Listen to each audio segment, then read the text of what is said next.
Hey everyone, welcome back. आज की video में हम फंडामेंटल एनालिसिस करेंगे सिंगुलैरिटी नेटवर्क का। ये प्रोजेक्ट कैसा है, किस तरह से वर्क करता है, features, tokenomics and every other detail we are going to see in detail. तो स्टार्ट करते हैं। अगर आपने अभी तक चैनल को सब्सक्राइब नहीं किया है तो चैनल को सब्सक्राइब जरूर कर दो and press the bell icon also, ताकि आपको सारी अपडेट टाइम पे मिलती रहे। Let's start with the basic detail. $0.0462 पर भी करंट में ट्रेड कर रहा है एंड इसकी circulating supply that is 1.146 billion. Maximum supply 2 billion and total supply की अगर बात करें तो 1.238 बिलियन इसकी टोटल सप्लाई है। मार्केट कैप अगर करंट में देखा जाए तो $52.9 मिलियन के इसके पास मार्केट कैप है। एंड अगर आपको बाई करना है तो बाइनेंस पे इजीली अवेलेबल है, क्यूकॉइन पे अवेलेबल है। इवन आप चाहो तो डेक्स से बाई कर सकते हो, यानी यूनिस्वेप से बाई कर सकते हो। And there several others central exchange and DEX में अगर आप देखो तो सुंदर स्वैप पे भी अवेलेबल है, जो कार्डानो का डेक्स है, क्योंकि इसकी पार्टनरशिप कार्डानो के साथ है। इसका कॉन्ट्रैक्ट एड्रेस भी अवेलेबल है। If you want, you may swap there also। थोड़ा सा पहले इसकी बेसिक डिटेल समझते हैं, ये वर्क कैसे करता है, इसके व्हाइट पेपर को थोड़ा सा डिग इन करते हैं, फिर लास्ट में हम जाएंगे प्राइस प्रेडिक्शन वाले पार्ट पे।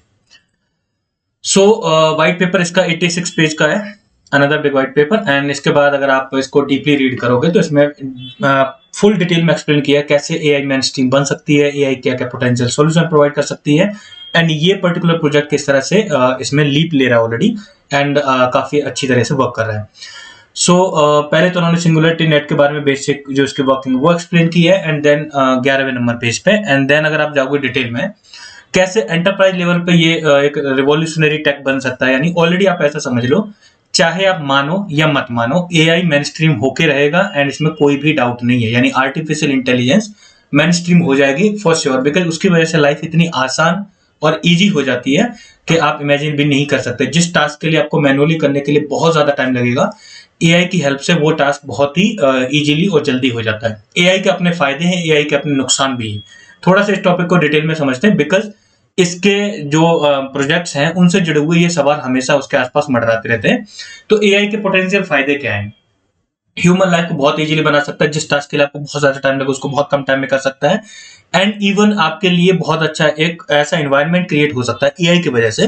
फॉर एग्जांपल, अगर एआई बेस्ड रोबोट्स हैं या फिर एआई बेस्ड सॉफ्टवेयर हैं, इवन वो मतलब आपके जो मतलब लाइक इंटरेक्शन उसको इजीली रिकॉग्नाइज कर लेते हैं एंड कस्टम जो सॉल्यूशंस प्रोवाइड करते हैं वो काफी रिवॉल्यूशनरी टेक है। आप इसको इस तरह से समझ सकते हो। इसके नुकसान क्या है? कुछ लोग हैं जो एआई को पसंद नहीं करते हैं एंड सबसे लीड पे देखा जाए उसमें तो एलोन मस्क है। ही डोंट लाइक एआई।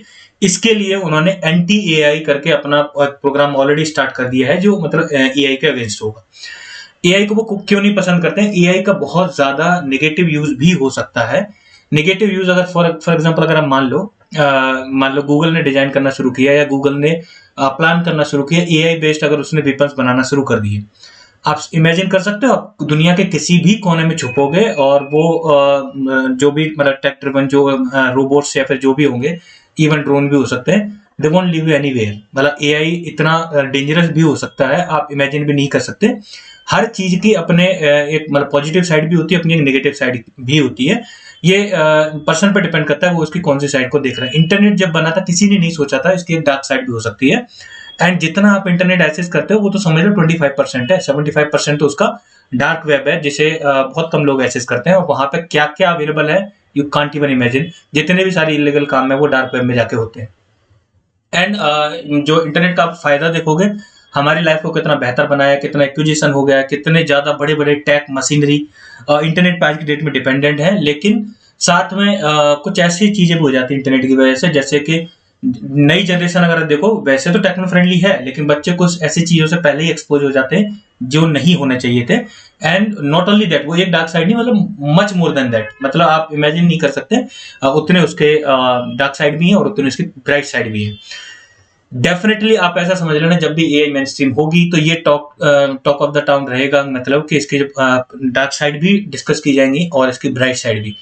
तो अब इसमें जो इसकी डार्क साइड ये बनती है, मतलब जैसे अगर इनका देखा जाए, जो एक्विजिशन है ऑलरेडी जो रोबोट्स इन्होंने डिजाइन किए हैं, इन्होंने नहीं किए, दूसरे कह सकते हैं को फाउंडर एक मतलब कंपनी उसने की है।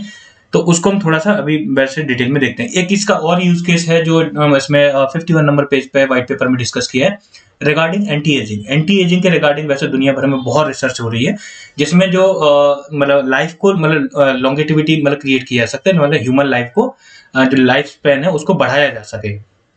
तो उस पर सेल लेवल पे बहुत ज्यादा ऑलरेडी रिसर्च चल रही है एंड एक और प्रोजेक्ट है जो इससे एसोसिएटेड है, जिसकी पार्टनरशिप हुई, दैट इज मेथोसला फाउंडेशन के साथ। डॉगिल ऑन मार्स के जो इंटीग्रेशन हुआ था, किस तरीके से हुआ था, उसके लिए फंडामेंटल एनालिसिस वीडियो अवेलेबल है, आप उसमें चेकआउट करोगे तो मैंने डिटेल में डिस्कस किया है मेथोसला फाउंडेशन किस तरह से वर्क करता है, क्या वो क्रिएट करना चाह रहा है, एंड मच मोर। तो आप ऐसा समझ लो कि जो लाइफ की लॉन्गेटिविटी पे बहुत ज्यादा लोग काम कर रहे हैं, मतलब बहुत ज्यादा ऑर्गेनाइजेशन इस पे वर्क कर रहे हैं, एंड अलग अलग तरीके से। सो इसमें जो जेनोम सीक्वेंस है उसको इम्प्रूव करने पे भी बहुत सारे मतलब जो ऑर्गेनाइजेशन है वो काम कर रहे हैं, किस तरीके से लाइफ को मतलब एलोंगेटेड किया जा सका है, जो मतलब सेल की जो एजिंग है उसको अगर घटाया जा सके, उसको कम कर दिया जाए, तो इस वजह से क्या होगा, डेफिनेटली लाइफ में लॉन्गेटिविटी वाला इफेक्ट देखने को मिलेगा। अब इसमें होता क्या, जब भी कोई रिसर्च होती है उससे पहले काइंड ऑफ लाइक ऐसा समझ लो सिमुलेशन रन किया जाता है, जैसे डिफरेंट डिफरेंट रिजल्ट्स उन्हें मिले, उन्होंने माउस पे टेस्ट किया है, फिर किसी एनिमल पे टेस्टिंग की, उसके जो उनके पास डेटा अवेलेबल है उसको अगर वो मतलब सिमुलेशन रन करेंगे, then they will get to the know, मतलब गेट टू द पॉइंट कि मतलब किस तरह से इफेक्ट पड़ रहा है, जो भी वो चेंजेस लेके आ रहे हैं, जो भी वो चेंजेस करने की कोशिश कर रहे हैं।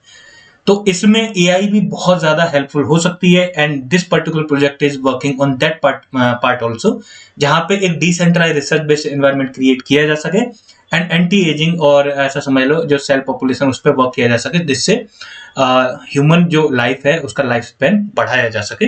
तो उसमें उन्होंने डिटेल में इसमें भी डिस्कस किया है, जैसे कि diagnostic, biomarker discovery and drug target discovery and all that.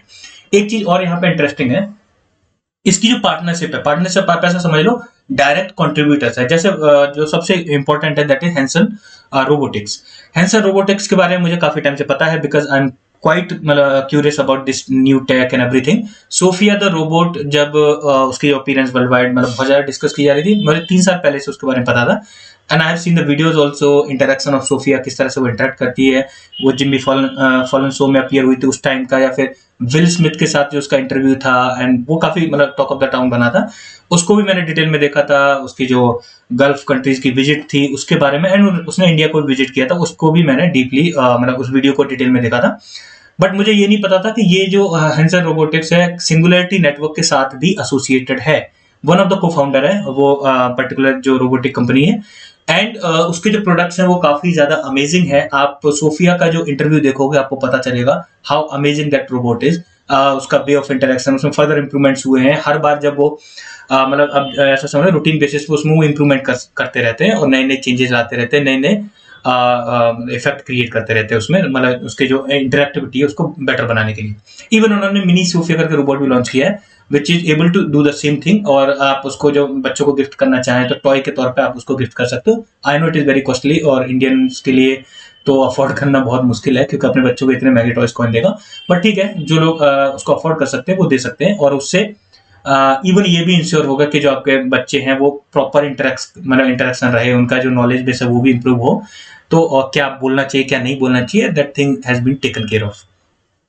तो Hanson Robotics one of the cofounder मतलब इसमें ऑलरेडी है।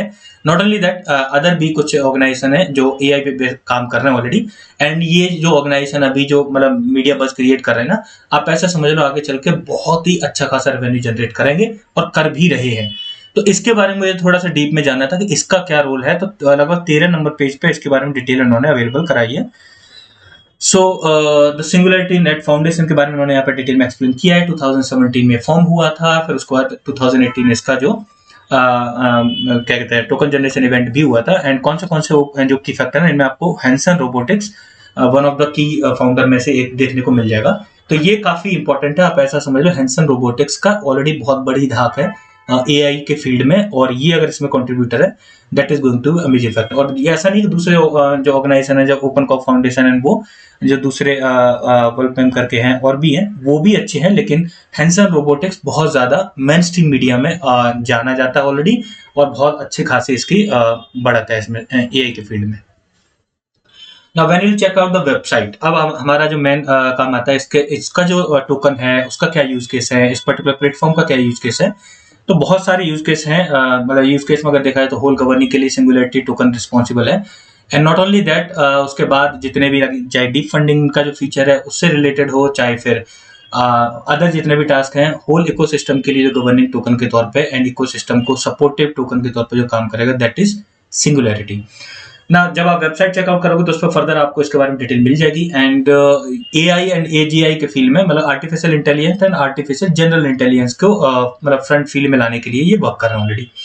अब डीप फंडिंग से बहुत सारे प्रोजेक्ट हैं जो मतलब लाइक जो क्रिएट करना चाहते हैं, एआई बेस्ड सॉल्यूशंस हैं उनको क्रिएट करना चाहते हैं, they are providing certain support in form of deep funding also, ताकि ज्यादा से ज्यादा मेन स्ट्रीम एआई को लाया जा सके। नॉट ओनली दिस, इसके बाद में इससे फर्दर डिटेल भी आपको मिल जाएगी कि जैसे एआई के बेनिफिट क्या है, इनकी टेक्नोलॉजी क्या है, AI market place and AI publisher that is available already on this particular thing. AI domain specific language also is another feature. And उसके बाद एजीआई वाला स्टेकिंग एंड ब्रिज अवेलेबल है, that is the common feature जो भी token होता है उसके लिए, तो वो आपको मिल जाएगा। देन हाइपरऑन है एंड मच मोर। ये जो पर्सन है ऐसा समझ लो सीईओ है, मतलब वैसे तो नॉन प्रॉफिट ऑर्गेनाइजेशन है सिंगुलैरिटी नेटवर्क, बट उसका CEO this person is there. And इसकी चार्ल्स हॉस्किंस के साथ मतलब काफी अच्छा इंटरेक्शन भी है, इवन इन्होंने पार्टनरशिप भी किया कार्डानो के साथ। एंड ये पर्टिकुलर फैक्टर भी काफी ज्यादा पॉजिटिव रहने वाला है, इसको मैं पॉजिटिव साइड पे ही रखूंगा।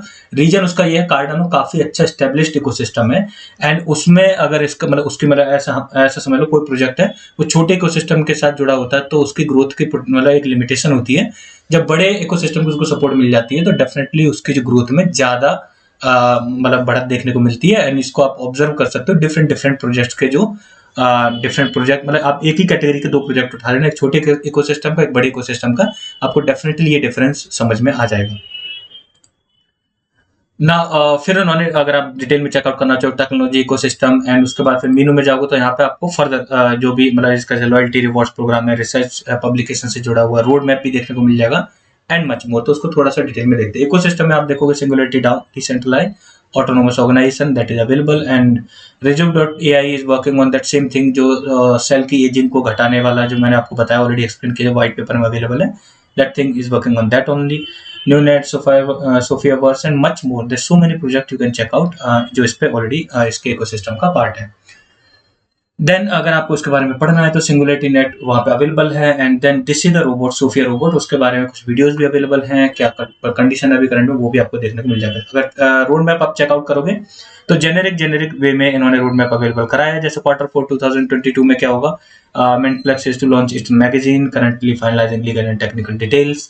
एंड इसी तरीके से आप देखोगे जो Q4 2020 के बाद भी मतलब ऐसे आप समझ लो ऐसे जेनेरिक टर्म में इन्होंने ये चीज अवेलेबल कराई है एंड मच मोर। और आप देखोगे यहाँ पे अवेलेबल अभी तक Q4 2022 तक है, बट इसमें जो भी मोस्ट ऑफ द चीजें यहाँ पे इन्होंने बताई, मोस्ट ऑफ इन्होंने अचीव भी कर ली है and simultaneously they are working on few more. अब जो आगे का रोड मैप है वो बाद में अपडेट होगा तो पता चलेगा कि अगले साल ये क्या करने वाले हैं। As of now it is not available, तो हम उसको कंसिडर नहीं कर रहे। नाउ लॉयल्टी रिवॉर्ड प्रोग्राम में इस काइंड ऑफ लाइक इन्होंने मैकेनिज्म रखी है कि पर्टिकुलर टाइम पे स्नैपशॉट लेंगे, उसके बाद जो भी नए टोकन मिंट होंगे उसको kind of like air drop के वे में ये एयर ड्रॉप करेंगे। सो इसके लिए इन्होंने कुछ कंडीशंस रखी, इसको आप डिटेल में देखोगे तो पहले तो एलिजिबिलिटी किसकी होगी। फॉर एग्जांपल यहाँ पे इन्होंने बोला है 28 ऑफ मई 2021, इस टाइम से पहले के जो भी होगा उन्होंने स्नैपशॉट लिया होगा, those people will be eligible. उसके बाद अलोकेशन कैसे होगा, टोटल टाइम फ्रेम क्या रखा है, एंड डिस्ट्रीब्यूशन पीरियड में अगर देखो तो ये ऐसा समझो लास्ट वन जो एयर ड्रॉप अवेलेबल होगा वो 18 अप्रैल 2023 तक होगा। ये चीज हमें थोड़ा सा ध्यान में रखनी है कि 18 अप्रैल 2023 तक ये जो नए टोकन मिंट होकर जो एयर ड्रॉप वाला फीचर है दैट विल बी अवेलेबल, और लास्ट अलॉटमेंट वहां पे होगा बिकॉज इसके टोकनोमिक्स का अराउंड बहुत कम क्लियरिटी है। तो इस चीज को आप थोड़ा सा ध्यान में रखना कि अप्रैल 2023 मतलब 18 अप्रैल 2023 को ये लास्ट एयर ड्रॉप होगा। कुछ अगर आप एआई के मार्केट प्लेस में जाकर इसके फीचर्स को देखना चाहोगे तो बहुत सारे फीचर है। जैसे फॉर एग्जांपल एक अभी ये फीचर सर्विस दिखा रहा है जैसे सॉन्ग स्प्लिटर, जिसमें एआई की बेसिस से आप इजीली म्यूजिक नोट्स उनको अगर आप मतलब रीडिजाइन करना चाहो, उसमें एडजस्टमेंट करना चाहो, you can do it. And not only that multilingual speech translation, multiple paraphrase generation, ये टूल भी काफी ज्यादा हेल्पफुल हो सकता है। I definitely check it out in detail because कई बार होता है जब हम कोई यूनिक आर्टिकल लिख रहे होते हैं, कुछ भी हमें यूनिक लिखना है, अगर उसमें प्लेगरिज्म शो करता है तो उसके बाद हमारा जो डायरेक्ट सॉल्यूशन होता है that we can do the paraphrasing, and paraphrasing से उस प्लेगरिज्म को हटाया जा सकता है और कोई भी कंटेंट को यूनिक बनाया जा सकता है। When we do it manually, अगर हम एक्टिव वॉइस को पैसिव वॉइस बनाएंगे फिर उसके बाद रिफ्रेम करेंगे मतलब किसी सेंटेंसेस को, ह्यूमन माइंड की एक लिमिटेशन होती है, मतलब बहुत ही ज्यादा ब्राइट हो आपकी मतलब ब्राइट हो आपकी लैंग्वेज में बहुत ही अच्छी कमांड है, then you can do it in better manner. अगर नहीं है तो उस टाइम उस मतलब सिनेरियो में जो पैराफ्रेजिंग टूल्स होते हैं वो काफी हेल्पफुल होते हैं। इवन अगर AI बेस्ड अगर पैराफ्रेजिंग कोई टूल अवेलेबल है, that particular thing is going to definitely much better than the manual one.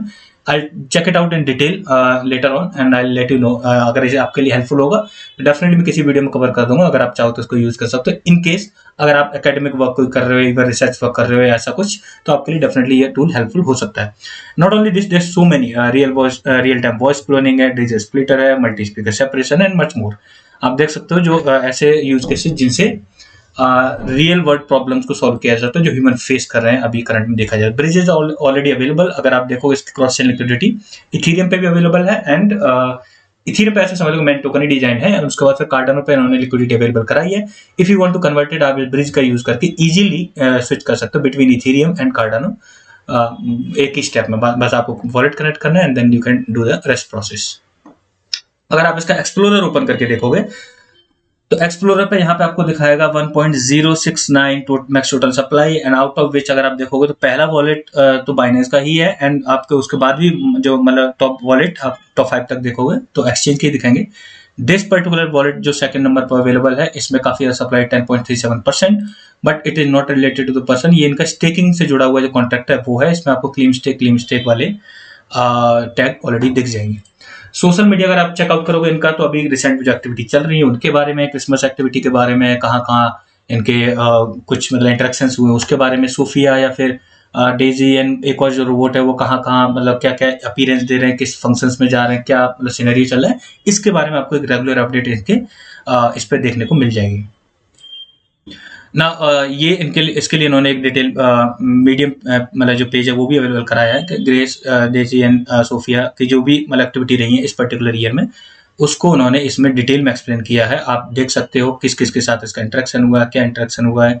And Sophia को गल्फ कंट्री में, एक कंट्री में मतलब ऐसा समझ लो सिटीजनशिप भी मिली हुई है एंड सोफिया का नाम ये वर्ल्ड रिकॉर्ड है, that is the first human मतलब ह्यूमनॉइड रोबोट जिसको एक्चुअली सिटीजनशिप मिली है। इसका खुद का कार्ड भी है, everything like the human do that particular robot can do. And कई सिर्फ यहीं पे नहीं, मतलब इवन मतलब इकोनॉमिक फोरम्स में या फिर वर्ल्ड लेवल पे जो भी समिट्स होती है उनमें, या फिर मतलब कंट्रीज में, इवन कंट्रीज के प्रेसिडेंट से मिलना, एक्टर्स से मिलना, ये इसके कॉमन एक्टिविटी में से एक है सोफिया की। एंड ये एक स्नैपशॉट आपको दिख रहा होगा कि दैट जो AI बेस्ड जो मतलब इंटरेक्शन चल रहा है कंट्री के प्रेसिडेंट के साथ, that they have shown here and much more. You can check out Sophia के बारे में आप इंटरनेट पे वीडियो मतलब सर्च करोगे यूट्यूब पे, आपको काफी अच्छा लगेगा। आप चेकआउट करो कैसे इंटरेक्ट करती है, कैसे even she can sing the songs also, and वो भी आपको देखने को मिल जाएगा। नाउ इकोसिस्टम के रिगार्डिंग इकोसिस्टम राउंड अप इन्होंने जो एक और डिटेल अवेलेबल कराई है 6 दिसंबर को, उसमें अभी करंट में क्या क्या अचीव कर लिया, आगे फर्दर क्या इवेंट होने वाले हैं, इसके रिगार्डिंग आपको डिटेल यहाँ पे देखने को मिलेगी। So you can check out this particular post also, आपको यहाँ पे और भी ज्यादा मतलब जानने को मिलेगा। जैसे फॉर एग्जाम्पल ये रेड फेस्ट 2022 में, this is the CEO and I know he is looking weird but he is talking about that particular thing, जहाँ पे वो लाइफ की लॉन्गेटिविटी पे कैसे वर्क किया जा सकता है एंड कैसे AI उसमें बहुत ज्यादा हेल्पफुल हो सकती है। That thing he is discussing over there and that is a part of white paper also, जिसको हमने ऑलरेडी डिटेल में डिस्कस किया है। Now come to the tokenomics part. इसकी मैंने टोकोनोमिक्स काफी डीपली सर्च की but I couldn't find the tokenomics, and tokenomics का अराउंड क्लैरिटी नहीं, कितने टाइम पे कितनी सर्कुलेटिंग सप्लाई अवेलेबल होगी, and that is bit difficult part. Features wise I can say one of the best project AI का consider कर सकते हो। इवन अगर देखा जाए, जैसे हमने अभी तक 3 जो प्रोजेक्ट हैं जिनको रिव्यू किया है, fetch.ai, सिंगुलैरिटी एंड उसके बाद है वायोट करके जो है। वायोट is definitely very undervalued, उसके भी रियल यूज केस है और वो अच्छा परफॉर्म भी कर रहा है। पॉइंट मतलब अभी देखोगे मतलब ऐसा 20 to 30% जब से हमने फंडामेंटल एनालिसिस किया उसके बाद उसमें फर्दर जो प्राइस में एप्रिसिएशन देखने को मिला है ना। इसके बारे में एक चीज है कि जब इसके मतलब वैसे तो ये प्रोजेक्ट भी अच्छा है, इवन fetch.ai से अच्छा मुझे ये प्रोजेक्ट लगा, लेकिन इसके अराउंड जो टोकोनोमिक्स का अराउंड जो क्लैरिटी नहीं है उसको मैं एक नेगेटिव पॉइंट में रखूंगा। एंड अगर इसके हम इन्फ्लेशन देखेंगे कितना रहा है, 29.97% का इन्फ्लेशन रहा है लास्ट 12 मंथ में, तो हम इस फिगर को 29% को लेकर चलेंगे इन ऑर्डर टू अज्यूम कि लगभग 2 साल बाद इसकी सप्लाई कितनी होगी, और उसके अकॉर्डिंग हम प्राइस प्रेडिक्शन वाले पार्ट को कंसिडर करेंगे। अभी अगर करंट में देखोगे तो पहले तो ये समझ लो कि पिछले बुल रन में it was able to achieve near to $450 million market cap. अब इतना कम क्यों? पहले तो ऐसा समझ लो क्योंकि पिछला bull run DeFi and NFT based project बहुत ज्यादा अच्छा तरह मतलब प्रॉस्पर किए थे उस बुल रन में, एंड अगला जो kind of like next big thing AI हो सकता है, and that is quite visible. अब देखने लगा है कि एआई की एक हाइप क्रिएट होने ही वाली है, तो उस केस में इसको अच्छी खासी मार्केट मतलब में जो मार्केट कैप में एप्रिसिएशन देखने को मिलेगा, क्योंकि वन ऑफ द कह सकते हो फंडामेंटली वेरी स्ट्रॉन्ग प्रोजेक्ट्स में से एक है ना। पिछले बुलन में अगर ये 450 मिलियन डॉलर की मार्केट कैप अचीव कर पाया था, अगर देखा जाए अभी जो करंट में circulating supply that is 1.146 billion, अगर 29% का इन्फ्लेशन कंसीडर किया जाए फॉर नेक्स्ट 2 ईयर्स, तो विद रेस्पेक्ट इस टोटल सप्लाई अगर कैलकुलेट करोगे तो 718 मिलियन कॉइन और सर्कुलेशन में आएंगे। लेकिन एक चीज ये भी हो सकती है कि हो सकता है, ये मैं आपको बेनिफिट ऑफ डाउट दे दे रहा हूँ, कि जो मैंने आपको बताया था ना कि लास्ट जो एयर ड्रॉप अप्रैल में होगा 2023 में, हो सकता है वहीं तक फिर इसमें इन्फ्लेशन हो, उसके बाद फिर इन्फ्लेशन में कमी भी आ जाए, और फिर इन्फ्लेशन अगर हो भी टोकन जो सर्कुलेशन में आए, अगर डाउ में कोई मतलब प्रपोजल सबमिट किया जाए, कुछ डिसाइड किया जाए, कुछ फंडिंग के लिए डिसाइड किया जाए, तो मतलब उसमें आपको डिसकंटिन्यूटी देखने को मिल सकती है। इसलिए उस डेट को भी याद रखना है, और उसको भी हम बेनिफिट ऑफ डाउट देके चल रहे हैं। तो अगर जेनेरिक सिनेरियो हम ऐसा समझ लो, मोटा मोटा अंदाज लगा लेना कि कितना लगभग हो सकता है, अगर होगा तो उससे कम ही होगा तो हमारे लिए बेनिफिशियल ही है। तो मतलब वर्स्ट से वर्स्ट केस का हम कंसीडर कर लेते हैं, 718 मिलियन कौन सर्कुलेशन में आ सकते हैं। अगर उतना एडअप कर दिया इसकी सर्कुलेटिंग सप्लाई में, 1.864 बिलियन इसकी उस टाइम पे सर्कुलेटिंग सप्लाई बनेगी। अगर देखा जाए कितना अगर हाइप क्रिएट होती है, तो अगर एक्सट्रीमली हाई मतलब हाइप क्रिएट होगी तो इवन और भी ज्यादा जा सकता है, बट मिनिमम टू मिनिमम देखा जाए तो इसके लिए 3 to 4 बिलियन डॉलर की मार्केट कैप बिल्कुल फीजिबल दिख रही है अगले बुल रन तक। अगर हाइप भी क्रिएट होती है और ये अच्छा परफॉर्म भी करेगा तो 3 to 4 बिलियन डॉलर की मार्केट कैप अचीव कर जाएगा। अगर 1.864 मिलियन बिलियन सर्कुलेटिंग सप्लाई के साथ देखा जाए, तो ऐसा समझ लो 1.6 से लेके 2.14 डॉलर के बीच में ट्रेड करेगा। ये मैं बता रहा हूं आपको with respect to circulating supply. अगर with respect to circulating supply फिर अगर देखा जाए कितना ग्रो कर सकता है, तो उस हिसाब से 34 से लेके 46 गुना करने का इसमें पोटेंशियल होगा। लेकिन विद रेस्पेक्ट टू अगर मार्केट कैप देखा जाए तो 56 से लेके 75 गुना करने का पोटेंशियल होगा। लेकिन मार्केट कैप में अगर आपको मतलब लाइक लोएस्ट देखना है, क्योंकि मार्केट कैप अगर इतनी रहती है, अगर सप्लाई में इन्फ्यूजन होता है, देन व्हाट विल हैपन, उसके प्राइस में डाइल्यूशन देखने को मिलेगा। एंड वही चीज आप ऐसा समझ लो, जो लॉयल्टी प्रोग्राम जैसे यहाँ पे आपको दिख रहा होगा, 26 दिन 23 घंटे 59 मिनट बाद ये एयर ड्रॉप होगा। टोटल एयर ड्रॉप टोकन कितना है, 8.2 मिलियन जो AGX टोकन यहाँ पे दिखा रहा है। तो ये जो एयर ड्रॉप होता जाएगा, ये kind of like token will get minted and added into the circulation. तो इसकी वजह से प्राइस में डाइल्यूशन डेफिनेटली एक्सपेक्टेड है। So keep an I on this loyalty जो रिवॉर्ड वाला जो इनका फंक्शन, उस पर अगर आप नजर रखोगे तो आप देख सकते हो किसी टाइम पे मतलब जो सप्लाई सर्कुलेशन में आएगी और प्राइस में डाइल्यूशन हो सकता है। तो अगर आपको इन केस अगर ट्रेड भी प्लान करना है, तो आप उस तरह से अपना अकॉर्डिंगली आप प्लान कर सकते हो ना। What should be your strategy? पहले तो देखो इतना अच्छा खासा पोटेंशियल है, अगर 34 से 46 गुना विद रेस्पेक्ट टू प्राइस भी अगर देखें तो ठीक ठाक पोटेंशियल है, और एआई की हाइप क्रिएट होगी, it can go even beyond that also. तो अगर आपको बाई करना है, तो पहला तो मेरी सलाह ये होगी कि आप अगर बाई करना चाहो तो थोड़ा लेट कर लोगे तो कोई दिक्कत नहीं आएगी। लेकिन क्योंकि हाल फिलहाल में देखो अभी इसका रोड मैप अवेलेबल नहीं है, तो अगर पहले रोड मैप आ जाता है, कुछ मेजर इवेंट अगर नियर फ्यूचर में दिखता है, तो डेफिनेटली आप बाई करना शुरू कर देना इसको, और वो भी एसआईपी मैनर में। एसआईपी मैनर में भी आपको ऐसे करना, पहले बहुत कम अलोकेशन, फिर धीरे धीरे करके अलोकेशन बढ़ाता जाना है। उसका रीजन ये है कि जैसे जैसे सप्लाई सर्कुलेशन में आती जाएगी, इट इज एक्सपेक्टेड उसके बाद further inflation will be less, because वहां पे लास्ट जो एयर ड्रॉप की डेट दिखा रहा है अप्रैल में, जो मैंने आपको ऑलरेडी दिखा दी है। तो इसकी स्ट्रेटजी खरीदने की कैसी होगी? फॉर एग्जांपल मान लो आपके पास 1000 रुपए है, और अगर आप आज से इसको बाय करना शुरू करो, तो आज आप इसे सिर्फ इसमें 50 रुपए लॉट करोगे, अगले महीने आप इसमें 100 लॉट कर दोगे, उसके अगले महीने आप 200 लॉट करोगे, उसके अगले महीने आप 400 लॉट करोगे। यानी जैसे जैसे टाइम पास होता जाएगा, मतलब टाइम आगे चलता जाएगा, तो आप लीनियरली आप क्या करते जाओगे, अमाउंट बढ़ाते जाओगे। आप पहले डिसाइड करो आपको कितना अलोकेट करना है, और उसमें इनिशियली बहुत कम, and then you will increase the amount simultaneously. हर महीने आप थोड़ा थोड़ा अमाउंट बढ़ाते जाओगे, एंड इससे क्या होगा, आपका जो बाइंग एवरेज है वो बेस्ट एवर आपको बाइंग एवरेज मिल जाएगा, इवन अगर सप्लाई सर्कुलेशन में आती है, इवन अगर फर्दर डाइल्यूशन होता है। तो आई होप सो आपको सारी चीज क्लियर हो गई होंगी उसको, और आपको वीडियो पसंद आई होगी। अगर वीडियो पसंद आई है तो वीडियो को लाइक जरूर कर दो, and press the bell icon also, और सब्सक्राइब द चैनल ऑल्सो, ताकि आपको कोई भी अपडेट जो है इन फ्यूचर मिस ना हो। Thanks for watching the video.